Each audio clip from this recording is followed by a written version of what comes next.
সূরাতুল আসর, আমরা জানি পবিত্র কোরআনুল কারীমে 114টা সূরা আছে। 114 সূরার মধ্যে 86টা সূরা হলো মাক্কি আর 28টা সূরা হলো মাদানী।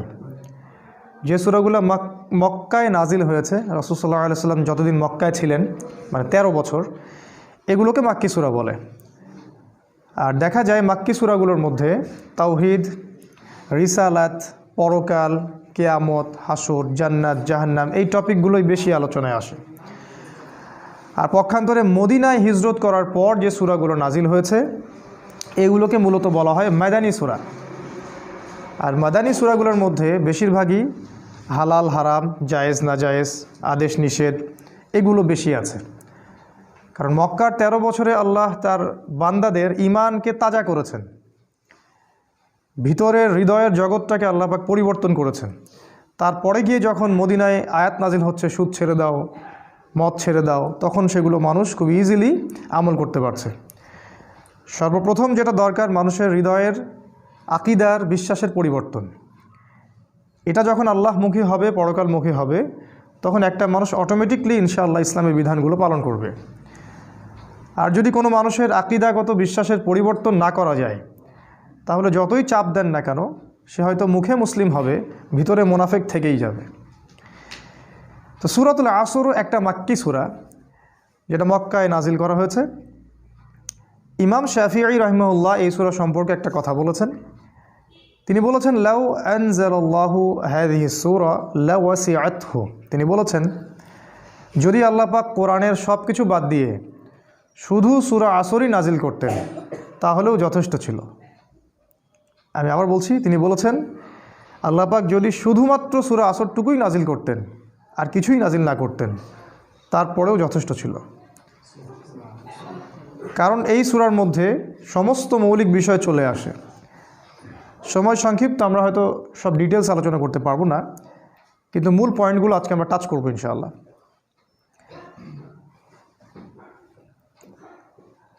114টা সূরা আছে আমি বলেছি, প্রত্যেকটা সূরা এক একটা চূড়া। মানে আমি একদিন বলেছিলাম, যদি আপনি নারীদের সম্পর্কে জানতে চান, ইসলামে নারীর অধিকার কি, ইসলামে মেয়েদের কতটুকু সম্মান দেওয়া হয়েছে, কোন কোন জায়গায় নারীরা যেতে পারবে, কোন কোন জায়গায় পারবে না, নারীদের সম্মান কোথায়, মর্যাদা কোথায়, এগুলো যদি জানতে চান আপনাকে সূরা নিসা পড়তে হবে। নারীদের সূরা, সূরা নিসা এর উপরে উঠলে আপনি বুঝতে পারবেন নারীদেরকে ইসলাম কোথায় রেখেছে। নারীদেরকে ইসলাম কোথায় রেখেছে এটা শোনার জন্য মিডিয়ায় যাওয়া যাবে না, তাহলে তারা আমাদেরকে ভুল তথ্য দিবে। আমাদেরকে আল্লাহ এবং তার রাসূলের উৎসের দিকে আসতে হবে। সূরা নিসা, সূরা নূর, সূরা আহজাব এগুলো আপনাকে জানাবে নারীদের মর্যাদা কোথায়। আবার আপনি যদি জিহাদ সম্পর্কে জানতে চান, ইসলামে জিহাদ কি, কেন করতে হয়, কার বিরুদ্ধে করতে হয়, কখন করতে হয়, আপনাকে পড়তে হবে সূরাতুত তাওবা। সূরাতুত তাওবা। আপনি যদি জানতে চান রাষ্ট্রের পররাষ্ট্রনীতি কেমন হবে, রাষ্ট্রের সংবিধান কেমন হবে, কিভাবে আমরা দেশ চালাবো, আপনাকে সূরা পড়তে হবে সূরা আনফাল। আপনি যদি হিস্ট্রি পড়তে চান, ইতিহাস, একদম ইতিহাস আদম আলাইহিস সালাম থেকে শুরু করে মুহাম্মদ সাল্লাল্লাহু আলাইহি সাল্লাম পর্যন্ত, আপনাকে এই পুরো ইতিহাস পড়তে হলে পড়তে হবে সূরা হুদ, সূরা শুআরা, এই সূরাগুলো পড়তে হবে। যদি জানতে চান বনু ইসরাইলদের সম্পর্কে, পড়তে হবে সূরা বনী ইসরাইল। যদি জানতে চান শেষ জামানায় আপনি কিভাবে চলবেন, তাহলে পড়তে হবে সূরা কাহফ। এরকম এক একটা সূরা আপনাকে এক একটা রেজাল্ট দিবে। যদি আপনি উপন্যাস পড়তে পছন্দ করেন তাহলে আপনাকে পড়তে হবে সূরা ইউসুফ, সবচেয়ে সেরা উপন্যাস। এরকম সূরাতুল আসর, আসর মানে সময়, ইতিহাসের শুরু থেকে নিয়ে কিয়ামত পর্যন্ত এই সময়ে সময়ে কারা সফল আর কারা ব্যর্থ, এটা জানতে হলে আপনাকে সূরা আসর পড়তে হবে। ইতিহাসের শুরু থেকে নিয়ে পৃথিবীর শেষ দিন পর্যন্ত কারা ক্ষতির মধ্যে আছে আর কারা ক্ষতি থেকে মুক্ত, এইটা বুঝতে হলে আপনাকে পড়তে হবে সূরাতুল আসর। আর পড়া মানে আমি বুঝাচ্ছি না রিডিং পড়া, পড়া মানে আমি বুঝাচ্ছি লিকৌমি ইয়াতাফাক্কারুন। আল্লাহ পাক বলেছেন কোরআন সেই সম্প্রদায়ের জন্যে যারা চিন্তা ভাবনা গবেষণা করে। কোরআন কোনো সাধারণ মানুষদের জন্য নয়। আল্লাহ পাক বলেছেন কোরআন একটা কিতাব, ওই সব সম্প্রদায়ের জন্য লিকৌমি ইয়াতাফাক্কারুন, যারা গভীর গবেষণা চিন্তা ভাবনা করে তাদের জন্যে। কোরআন তাদের জন্য নয় যারা হালুয়া রুটি সেমাই খায় বাসায় গিয়ে ঘুমিয়ে যায়, তাদের জন্য কোরআন নয়। তো আল্লাহ রাব্বুল আলামিন সময়ের একটা সূরা নাজিল করেছেন, সময়ের চূড়া, সময়ের সূরা। টাইম এর উপরে উঠবেন, অতীতকে দেখতে পারবেন, ভবিষ্যৎকে দেখতে পারবেন, বর্তমানকে দেখতে পারবেন। তাহলে উঠতে হবে সূরা আসরের উপরে। শুরু করি, বিসমিল্লাহির রহমানির রহিম। আল্লাহ পাক বলেছেন ওয়াল আসরি। ওয়াও মানে হচ্ছে শপথ, কসম। ওয়াওয়ের দুটো অর্থ হয় আরবিতে, একটা হলো এবং, একটা হলো কসম। কখন এবং কখন কসম? যখন দুইটা ক্লজ, অ্যারাবিক গ্রামারে, ইংলিশ গ্রামারে আমরা যেটা বলি ক্লজ, বা দুইটা অংশ, এই দুইটা অংশের মধ্যে জয়েন্ট দিতে হবে, তখন ওয়াও জবর ওয়া মানে হলো এবং। যেমন ইল্লাল্লাযীনা আমানু, তারা নয় যারা ঈমান এনেছে, ওয়া আমিলুস সলিহাত, এবং সৎ আমল করেছে। এখানে ওয়া মানে হচ্ছে এবং। আবার প্রথমে যেটা আছে ওয়াল আসরি, এই ওয়াও মানে হচ্ছে কসম বা শপথ। কোরআনে আল্লাহ পাক অনেকগুলো কসম করেছেন। ওয়াত্তিন, ডুমুর ফলের কসম। আমাদের দেশের ডুমুর ফল না, আবার যে ডুমুর ফল মক্কা মদিনায় পাওয়া যায়, আরবে পাওয়া যায়, কাঁচা খেতেও মিষ্টি লাগে। ওয়াত্তিন ওয়াজ্জাইতুন, জাইতুন ফলের কসম। জাইতুনের তেল দিয়ে রাসূল সাল্লাল্লাহু আলাইহি ওয়াসাল্লাম মালিশ করতে বলেছেন, উপকারী। ওয়াতুরি সিনিন, তুর পাহাড়ের কসম, সিনাই পাহাড়ের কসম। এরকম অনেক কসম আছে। ওয়াল লাইল, রাতের কসম। ওয়াদুহা, দ্বীপ্রহরের কসম। ওয়াল ফজর, ফজরের কসম। ফজরের কসম করে আল্লাহ বলেছেন ফজর, সকাল, ফজর নিঃশ্বাস ছাড়ে। অসাধারণ একটা আয়াত, ফজর নিঃশ্বাস ছাড়ে। আজকের এডুকেশন সিস্টেম আমাদের এটা বিশ্বাস করবে? সকাল নিঃশ্বাস ছাড়ে। কোরআন বলেছে ফজর, ফজরের সময় মালায়েকা চলে আসেন, কেরাত হয় ইমামের, তারা শোনেন। কারা কারা নামাজে আসছেন তারা লিখে রাখেন, আল্লাহর কাছে লিস্টটা নিয়ে যান, নিয়ে গিয়ে দেখান যে ফজরের জামাতে এরা হাজির ছিল। আবার আসরের জামাতে আরেক দল ফেরেশতা আসে, তারা আবার দেখেন আসরের জামাতে কারা কারা আছে, তারা আবার ফজর পর্যন্ত থাকে। কোরআনে সূরা ফজরের মধ্যে শপথ করে বলা হচ্ছে যে ফজর নিঃশ্বাস ছাড়ে। আমাদের এডুকেশন সিস্টেম কি বিশ্বাস করবে কথাটা, যে ফজর নিঃশ্বাস ছাড়ে? তারা বল পাগলের প্রলাপ, কি বলে এগুলো, হয়তো গাল গল্প বলে। এই জন্য আমি বারবার বলি যে this education system is created by দাজ্জাল। এই এডুকেশন সিস্টেমটা ক্রিয়েট করেছে দাজ্জাল নিজেই। তার উদ্দেশ্য একটাই, কিভাবে আমাদের পুরো জেনারেশনের পর জেনারেশন, প্রজন্মের পর প্রজন্মকে আল্লাহ থেকে দূরে সরানো যায়, এটাই উদ্দেশ্য, আর কোনো উদ্দেশ্য নেই। একজন পিএইচডি ডিগ্রি অর্জন করবে কিন্তু ভিতর থেকে হবে অন্ধ। একজন ডক্টরেট করবে, বাইরে থেকে ডিগ্রি নিয়ে আসবে, তার বাবা মা থাকবে বৃদ্ধাশ্রমে, সে ইন্টারনালি ব্লাইন্ড। আল্লাহ পাক এরকম অনেক কসম করেছেন। একটা কসম সময়ের কসম। সময়ের কসম আল্লাহ কেন করলেন সেটা বলার আগে বলছি, আল্লাহ যে কসম করলেন, আমাদের জন্যও কি কসম করার বিধান নাই? আছে। আমরা যদি কসম করি তাহলে শুধু আল্লাহর নামেই করতে হবে। কারণ একটা হাদিসে রাসূল সাল্লাল্লাহু আলাইহি ওয়াসাল্লাম বলেছেন, মান হালাফা বিগাইরি ইসমিল্লাহ ফাকাদ কাফারা, যে ব্যক্তি আল্লাহ ছাড়া অন্য কারো নামে কসম করলো সে কুফরি করলো। আমরা যখন কসম করব অবশ্যই আল্লাহর নামেই কসম করতে হবে। ছোটোবেলায় আমরা শিখেছিলাম আল্লাহর কসম করতে হয় না, এই জন্য আমরা মায়ের কসম করতাম, বাবার কসম করতাম। এখন আমরা দেশের কসম করি, মাতৃভূমির কসম করি। তা আল্লাহ বলেছেন কসম করতে হবে শুধুমাত্র আল্লাহরই, অন্য কারো না।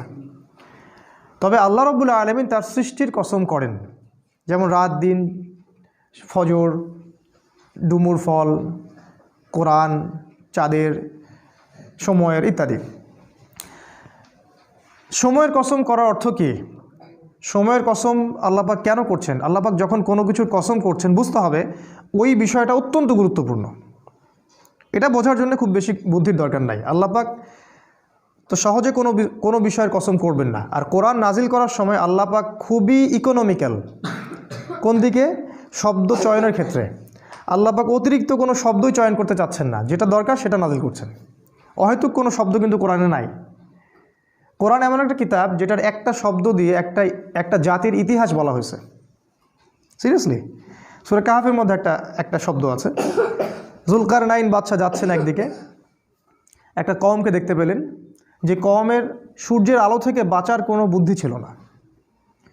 তারা জানতো না কিভাবে সূর্যের আলো থেকে নিজেদেরকে রক্ষা করতে হবে। আল্লাহ ভালো জানেন এই জায়গাটা কোথায়। আল্লাহ পাক শুধু বলেছেন ক্যাযালিকা, ওরা এরকমই ছিল, ব্যাস এতটুকুই। ওই সম্প্রদায়টা এমনই ছিল বলে আল্লাহ পাক অন্য প্রসঙ্গে চলে গেছেন। একটা ওয়ার্ড দিয়ে একটা সম্প্রদায়ের কথা বলেছেন আল্লাহ পাক। শব্দ আল্লাহ পাক অহেতুক চয়েস করবেন না। তাই সময়ের শপথ কেন করলেন? 3টা কারণে করতে পারেন, শর্ট করে বলছি। একটা হলো, অবশ্যই আমাদেরকে চোখে আঙ্গুল দিয়ে দেখিয়ে দেওয়া হচ্ছে যে আমাদের জীবনের সবচেয়ে গুরুত্বপূর্ণ জিনিস সময়।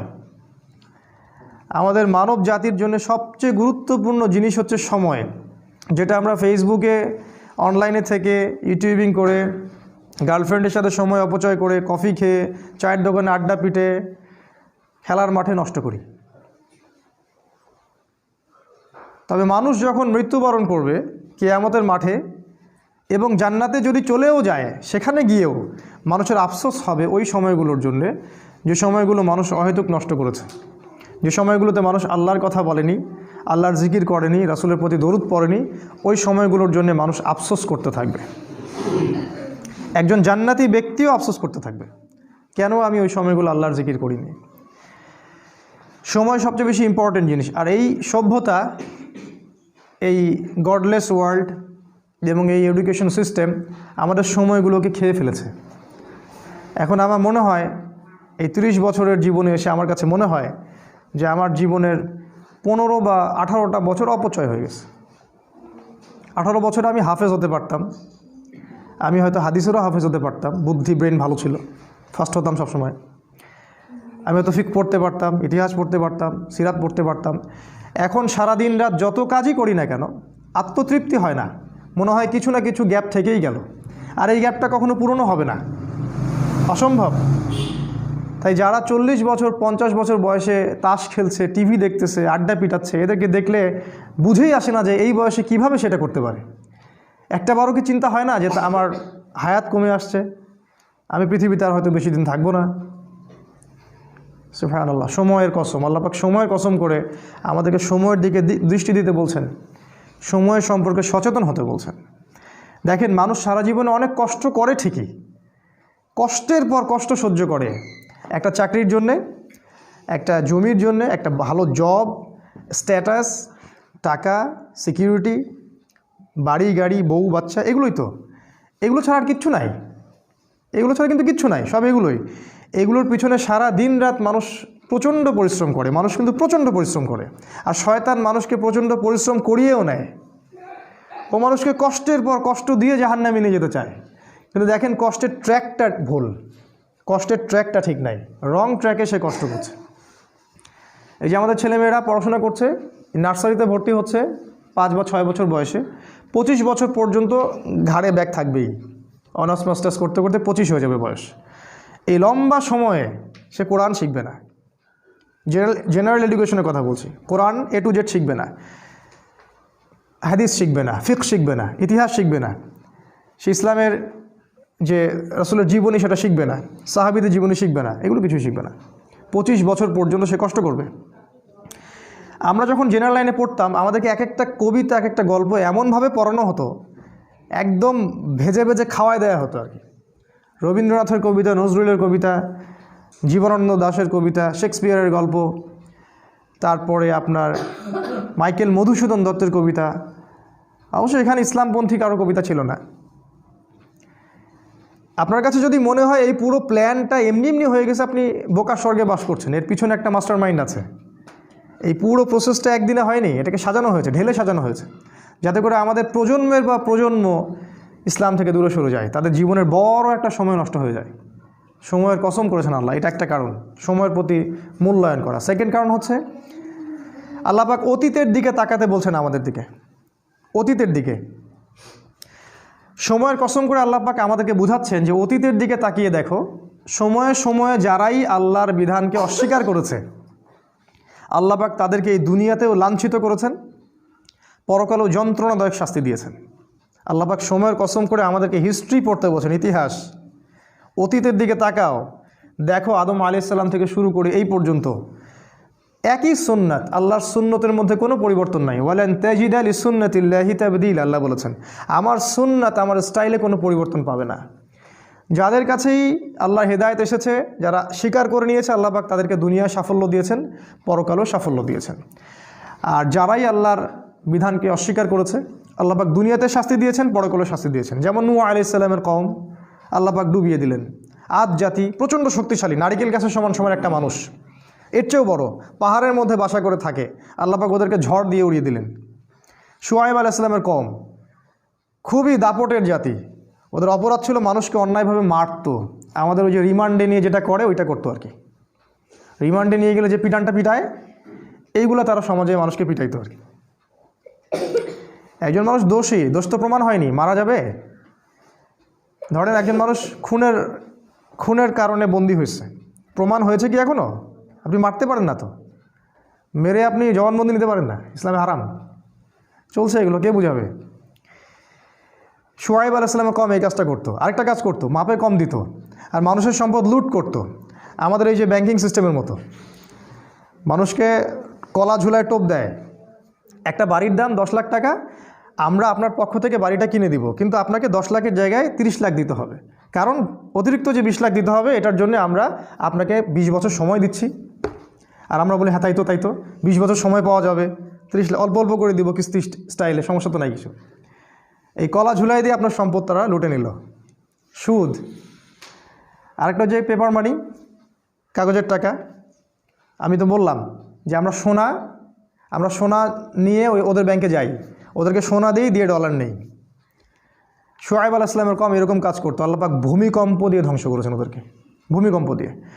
সময়ের দিকে তাকায় দেখেন, সামুদ জাতি এরকম শক্তিশালী ছিল, আল্লাহ পাক ওদেরকে বজ্রপাত দিয়ে ধ্বংস করেছেন। ফেরাউন পৃথিবীতে এমন একজন মানুষ যে মনে করতো আমি আল্লাহ, আয়না রব্বুকুমুল আ'লা, আমি ছাড়া তোমাদের মহান কোনো রব নাই। আল্লাহ পাক ওকে পানিতে ডুবাই দিলেন। এখানে একটা ঘটনা আছে, অনেকদিন বলা হয়নি, বলতে চাচ্ছিলাম। ফেরাউন যখন ডুবছিল তখন কিন্তু সে ঈমান এনেছিল, এটা কি জানেন? ফেরাউন যখন ডুবছিল তখন কিন্তু সে ঈমান নিয়ে আসছিল। ফেরাউন যখন ডুবছে ওর সেনাবাহিনী সহ, তখন জিবরাইল অন্যান্য ফেরেশতারা চলে আসছেন, কারণ মৃত্যু হবে, এখন জান কবজ করা হবে। এবং যারা পাপী ওদের জান কবজের সময় ওদেরকে চেহারার মধ্যে মারা হয়, প্রচণ্ড জোরে জোরে পিটানো হয়, থাপ্পড় দেওয়া হয়। ওরা দেখতে পারে, আমরা দেখতে পারবো না। তো জিবরাইল আলাইহিস সালাম তাকে কাদা ছুটছিলেন, কাদা নিয়ে তার মুখে ছুটছিলেন। তো ওই সময় ফেরাউন বলেছিল যে আমানতু বিরব্বি হারুন ওয়া মূসা, আমি হারুন এবং মূসার রবের প্রতি ঈমান নিয়ে আসলাম। আল্লাহ পাক তখন বলছেন আল-আন, এখন, আল ইয়াউমা নুনাজ্জিকা ফি বাদানিকা, আজকে তোমার এই দেহকে আমি সংরক্ষণ করব, লিতাকুনা আয়াত, যাতে করে তুমি নিদর্শন হও তোমার পরবর্তী জাতিদের জন্য। কিন্তু জিবরাইল আলাইহিস সালাম বলেছেন একটা হাদিসের মধ্যে, হাদিসে কুদসির মধ্যে, যে ওই সময় জিবরাইল আলাইহিস সালামও ভয় পাচ্ছিলেন, যে কারণ সে তওবা করছে, যদি আল্লাহ পাক এই সময় তার তওবা কবুল করে নেন আর তিনি যে ওকে মারছেন, যদি আল্লাহ পাক এই জন্য তাকে ধরেন। এই জন্য জিবরাইল আলাইহিস সালামও ভয় পাচ্ছিলেন। আল্লাহ পাকের রহমতে এত প্রশস্ত, আল্লাহ চাইলে ওই সময় যদি তাকে মাফ করে দিতেন। জিবরাইল আলাইহিস সালাম বলছেন, যেদিন থেকে ফেরাউন বলেছে আনা রব্বুকুমুল আ'লা, ওই দিন থেকে আমি ওকে ঘৃণা করি, ওই দিন থেকে আমি ওয়েট করতেছি কখন সে মরবে, আমি আযাব দিব। তো এই যে ফেরাউন, সেও সময় স্রোতে হারায় গেল, নমরুদ হারায় গেল। এখনকার এই যুগের ফেরাউনরাও হারায় যাবে, এই যুগের নমরুদ যারা তারাও হারায় যাবে, কোনো কিছুই সময়ের মধ্যে টিকে থাকবে না। সময়ের কসম করে আল্লাহ পাক বলছেন এই যে হিস্ট্রি দেখো, শিক্ষা নেও।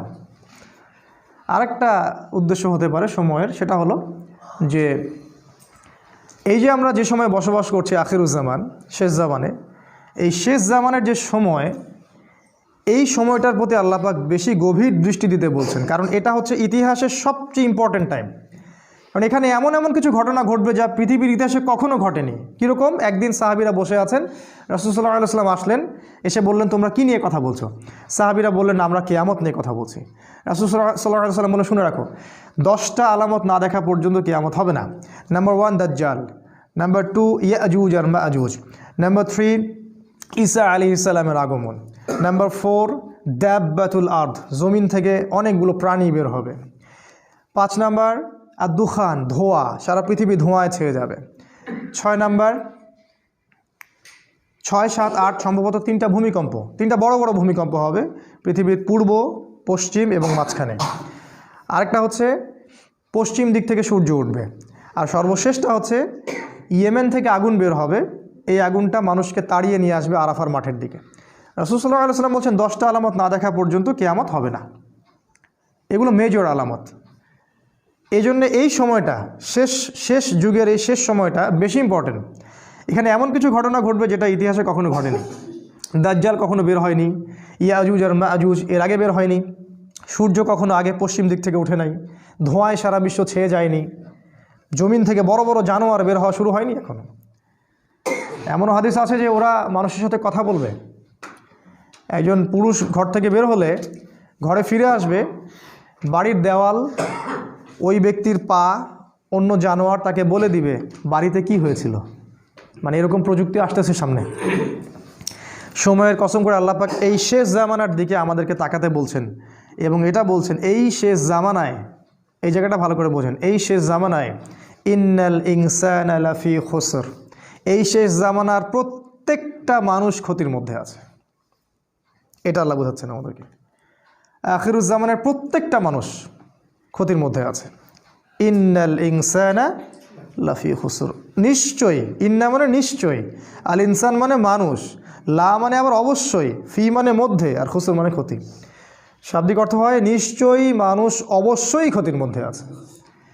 আখিরুজ জামান এমন একটা জামান, এমন একটা যুগ, যে যুগের কোনো মানুষ ক্ষতি থেকে বাইরে নয়। যতই দাড়ি, টুপি, পাগড়ি আর জুব্বা থাকুক না কেন, সে ক্ষতি থেকে বাইরে নয়। যে মনে করবে সে ক্ষতি থেকে বাইরে, সে বোকার স্বর্গে বাস করছে। রাসূল সাল্লাল্লাহু আলাইহি ওয়াসাল্লাম কি বলেননি, আখিরুজ জামানের একটা ব্যক্তি খুঁজে পাওয়া যাবে না যে সুদ থেকে মুক্ত থাকতে পারবে? তিনি কি বলেননি এই জামানার সবচেয়ে বেশি হবে মেয়েরা, এবং মেয়েরা নগ্ন হয়ে বাইরে ঘুরবে।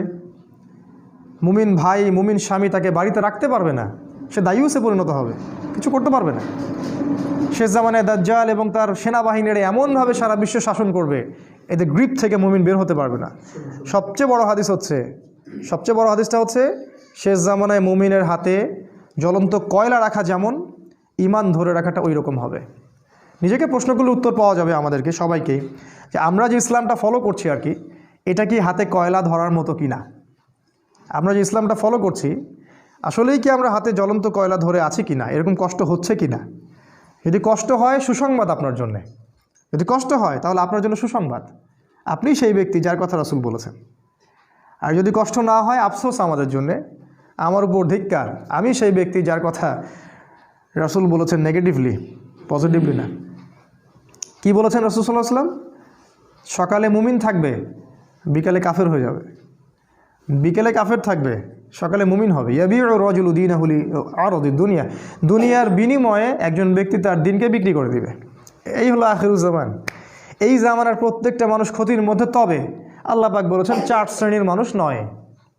4টা কাজ যারা করবে, একই সাথে 4টা কাজ, 4টার মধ্যে যে কোনো একটা নয়, 4টা কাজই একই সাথে অ্যাট দ্য সেম টাইম, 4টা কাজ যারা করতে পারবে এবং এর উপর ইস্তেকামাহ, দৃঢ় থাকতে পারবে, তারাই ক্ষতি থেকে বেঁচে থাকবে। তার মধ্যে নাম্বার 1 হচ্ছে ইল্লাল্লাযীনা আমানু, ঈমান। ঈমানটা কেন এখন আমি বুঝি। এই ওয়ার্ল্ডটাকে রিড করতে হলে, এই বিশ্বে আসলেই কি হচ্ছে এটা বুঝতে হলে আপনার ভিতর থেকে একটা নলেজ দরকার, ইন্টারনাল একটা লাইট দরকার।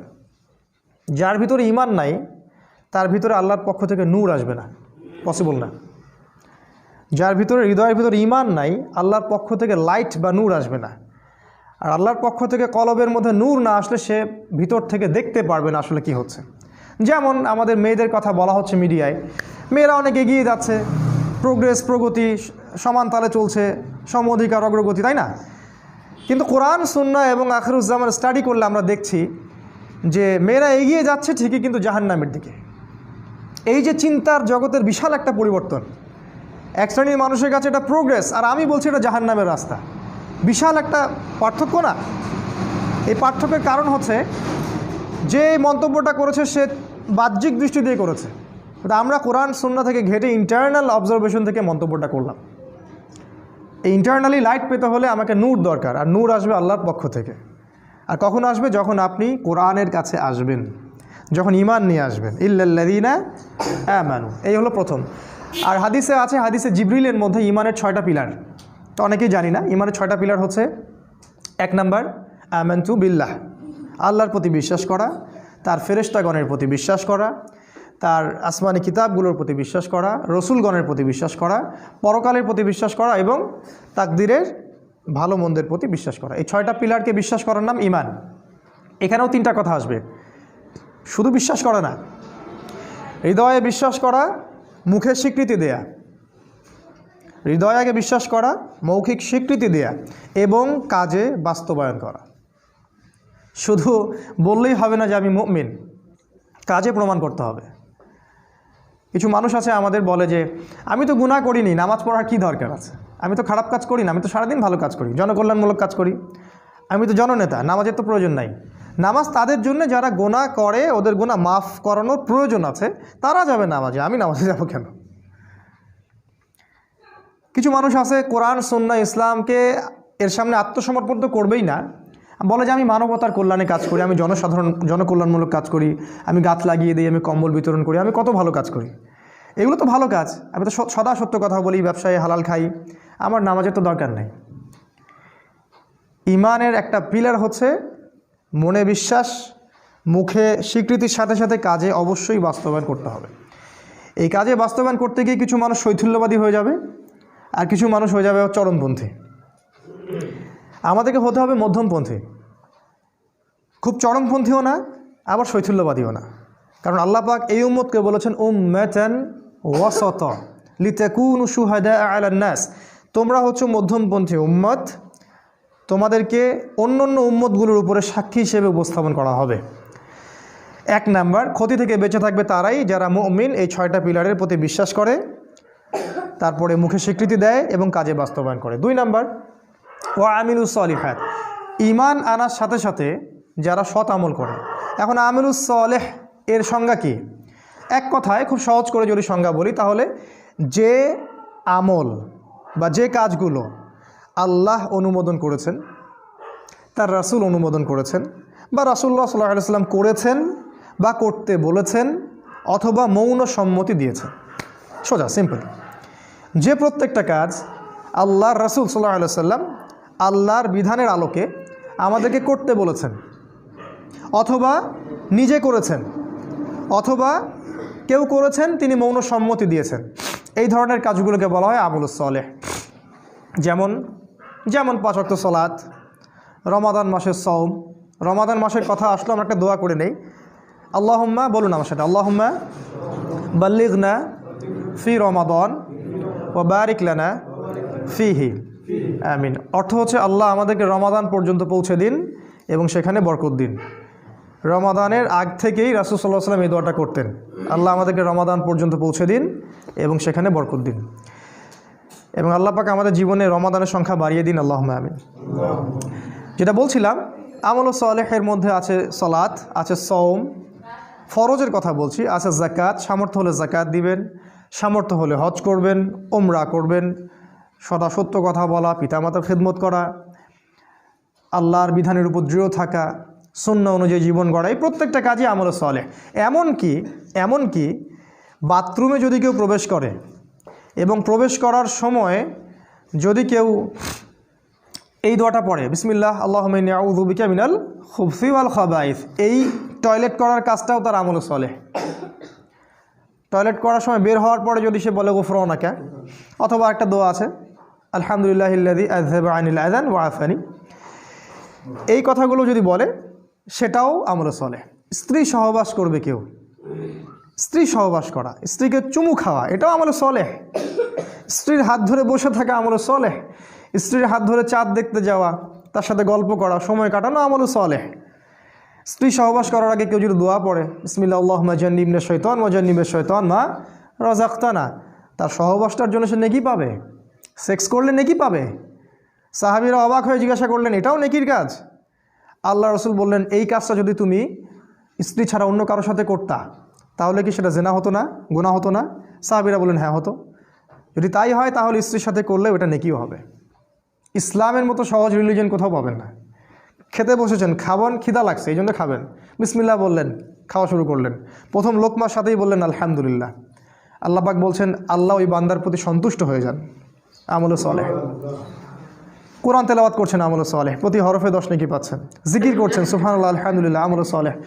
সারাদিন আপনি যদি রাসূলের স্টাইল ফলো করেন, সকাল থেকে নিয়ে একদম ঘুমানো পর্যন্ত, ঘুমাবেন, ঘুম তো রেস্ট, ঘুমানোর আগে একটু ওযু করলেন, বা ওযু সম্ভব না আপনি দোয়াগুলো পড়লেন, পরে ফু দিলেন, সূরা বাকারা শেষ 2 আয়াত পড়লেন, বিসমিল্লাহ আল্লাহুম্মা বিইসমিকা আমুতু ওয়া আহইয়া, পরে ঘুমিয়ে গেলেন।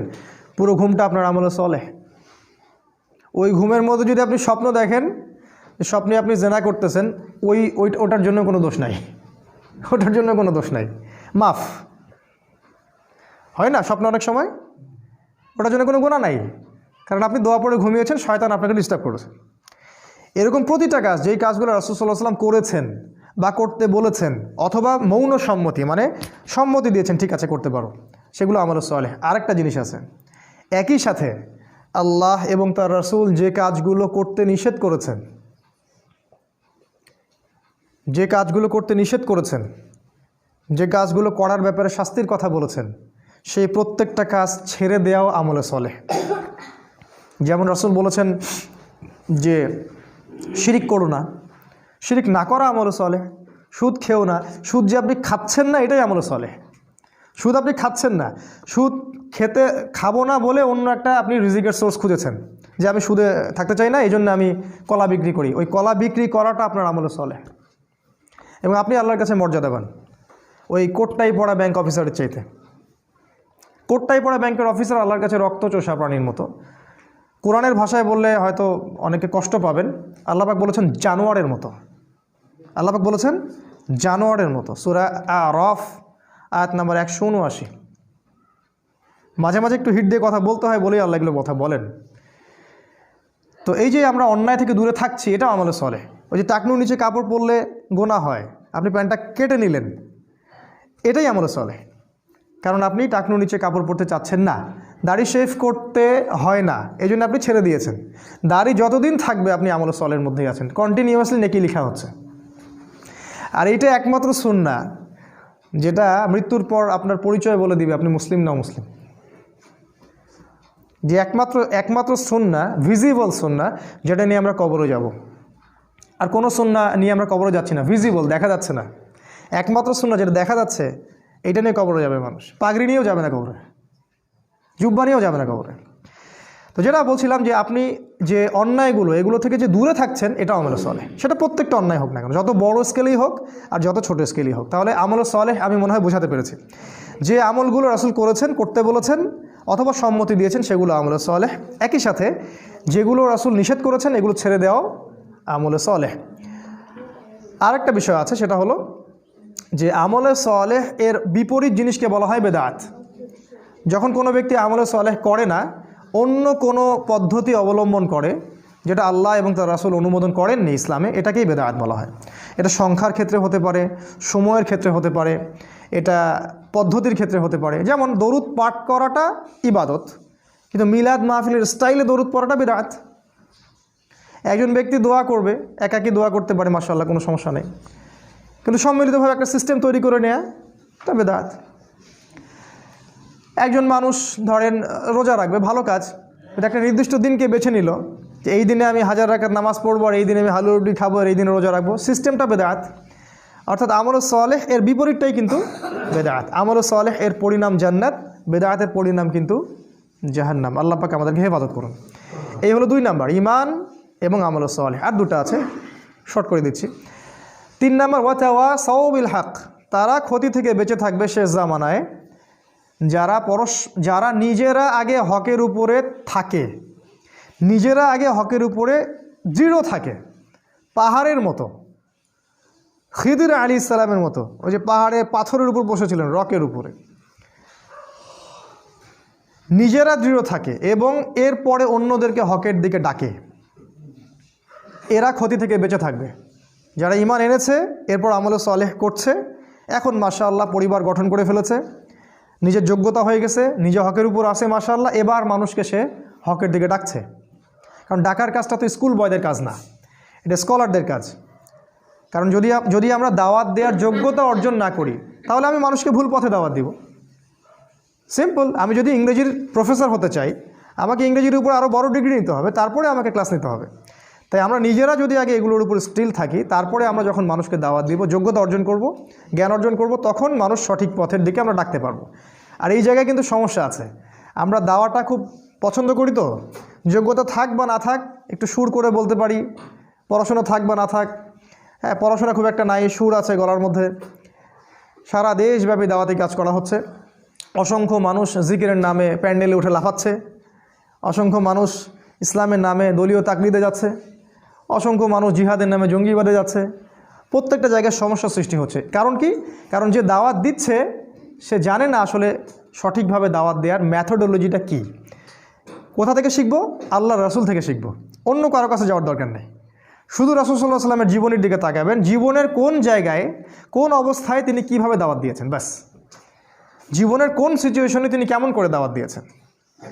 মক্কায় তিনি মূর্তির সামনেও নামাজ পড়েছেন 13 বছর, তখন মূর্তি ভাঙার মতো সিচুয়েশন ছিল না। মদিনায় খেলাফত কায়েম হওয়ার পরে আবার যখন মক্কা পুনরুদ্ধার করা হলো, তখন তিনিই আবার মূর্তি ভেঙে দিলেন, নিজের হাতেই মূর্তি ভাঙলেন, জা আল হক ওয়া যাহাকাল বাতিল বললেন। তাহলে দুইটা সিচুয়েশন আলাদা ছিল। দায়ীকে বুঝতে হবে তার যোগ্যতা কতটুকু, তাকে কোন সিচুয়েশনে কি বলা যাবে কি বলা যাবে না, কি কোন দিকে মানুষকে ডাকতে হবে, কোন সময়ে কোন দিকে দাওয়াত দিতে হবে। এখন উম্মার যে সময়, এই সময়টা মানুষকে ছোট ছোট ইখতিলাফি বিষয়ের দিকে মতভেদ করার সময় নয়। এখন আমরা এমন একটা সময়ে আছি যে আমরা এন্ড টাইম, শেষ সময়ের দিকে যাচ্ছি, যখন সারা বিশ্ব একত্রিত হয়ে আমাদের বিরুদ্ধে প্রোপাগান্ডা চালাচ্ছে।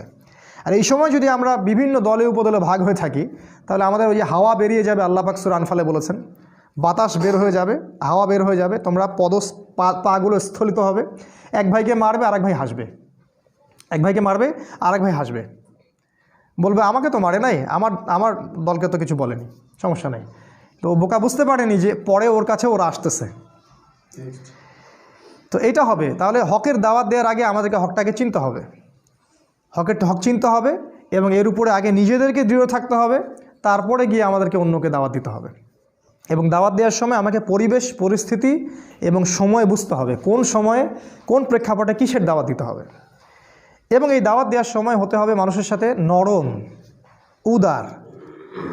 একটা মানুষ এখনও ইসলামের বেসিক কোনো বিষয় জানেই না, ধরেন সে সলাতই আদায় করে না, এখন আপনি কি সবার আগে ওকে সলাতের দিকে ডাকবেন, নাকি ওকে আপনি বুকে হাত বাঁধা শেখাবেন? কি করবেন বলেন তো?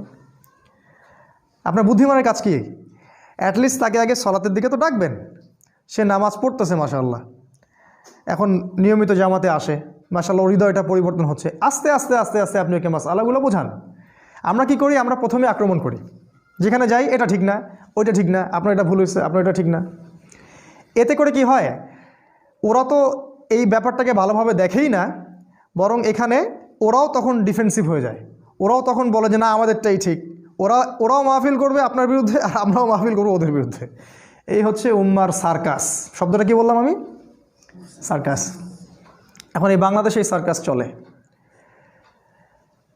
হকের দাওয়াত দেওয়ার জন্য হকের সংজ্ঞা জানতে হবে। আল্লাহ পাক সূরা কাহাফের মধ্যে বলেছেন, আয়াত নাম্বার 23 বা 24, আল্লাহ বলছেন ওয়াকুলিল হক মির রব্বিকুম, হক সেটাই, সত্য সেটাই যেটা তোমার রবের পক্ষ থেকে নাজিল হয়।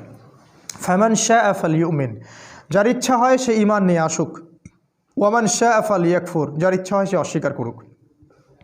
ইন্না আ'তাদনা লিযালিমিনা নারান, আর আমি আল্লাহ জালেমদের জন্য আগুন প্রস্তুত করে রেখেছি। আল্লাহ পাক হকের সংজ্ঞা দিলেন, হক সেটাই যেটা আল্লাহর পক্ষ থেকে নাজিল হয়। তাহলে আল্লাহর পক্ষ থেকে কি গণতন্ত্র নাজিল হয়েছে? ধর্মনিরপেক্ষতাবাদ, কমিউনিজম, আমাদের সেকুলারিজম, আমাদের এই যে ইউনাইটেড নেশনস জাতিসংঘ, আমাদের ইসরায়েলের ব্যাংকিং সিস্টেম, এগুলো আল্লাহর পক্ষ থেকে নাজিল হয়েছে? কি নাজিল হয়েছে আল্লাহর পক্ষ থেকে? এক সময় আল্লাহর পক্ষ থেকে তাওরাত নাজিল হয়েছিল, ওই তাওরাতই ছিল ওই সময়ের হক, ওই তাওরাতটা ওই সময়ের হক ছিল। এরপরে জাবুরটা ওই সময়ের হক ছিল, ইনজিলটা ওই সময়ের হক ছিল। এখন কিয়ামত পর্যন্ত হকের মানদণ্ড কোরআন এবং সুন্নাহ, এর বাইরে যাওয়ার কোনো সুযোগ নাই। জীবনের প্রতিটা ক্ষেত্রে যদি এটার উপর আমল একজন ব্যক্তির না থাকে, সে ব্যক্তি নামে মুসলিম হতে পারলেও কাজে এখনও পরিপূর্ণ মুসলিম হতে পারেনি। এটাকে বলা আত্মসমর্পণ। এই হকটাকে আমরা আগে চিনলাম, এরপরে আপনি হকের দিকে মানুষকে দাওয়াত দিবেন। আর আমি বললাম দাওয়ার ক্ষেত্রে আমাদেরকে হতে হবে একটু লিবারেল, একটু নমনীয়, মানুষকে আগে বেসিক জিনিসগুলোর দিকে নিয়ে আসা, তারপরে আপনি আস্তে আস্তে কঠিন জিনিসগুলো আলোচনা করেন। আর সবচেয়ে বেশি যেটা ইম্পর্টেন্ট, এই শেষ জামানায় সবার মাঝে একটা মৈত্রীর বন্ধন তৈরি করা বেশি ইম্পর্টেন্ট।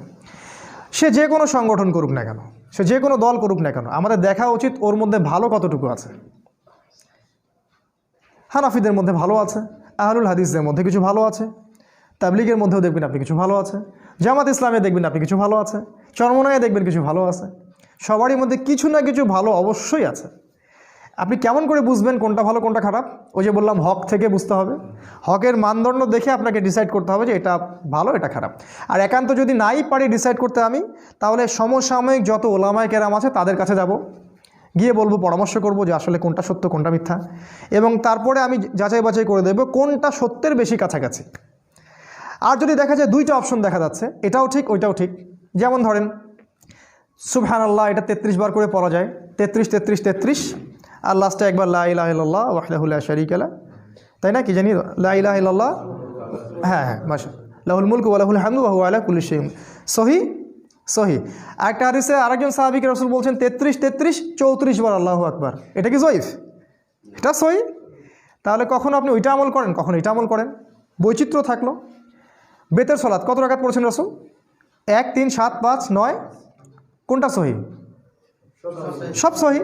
এখন কিছু মানুষ বলবে আমরা গোলালু মার্কা আলেম, সবই সহি বলে। এক জায়গায় এই কথাটা বলে আসলাম মিঠাপুকুর জায়গিরহাটে। তো পরে একজন খুবই খেপে গেছে আমার উপরে, খাবার টেবিলে আমার উপর খুব আক্রোশ ঝাড়লো, বলল যে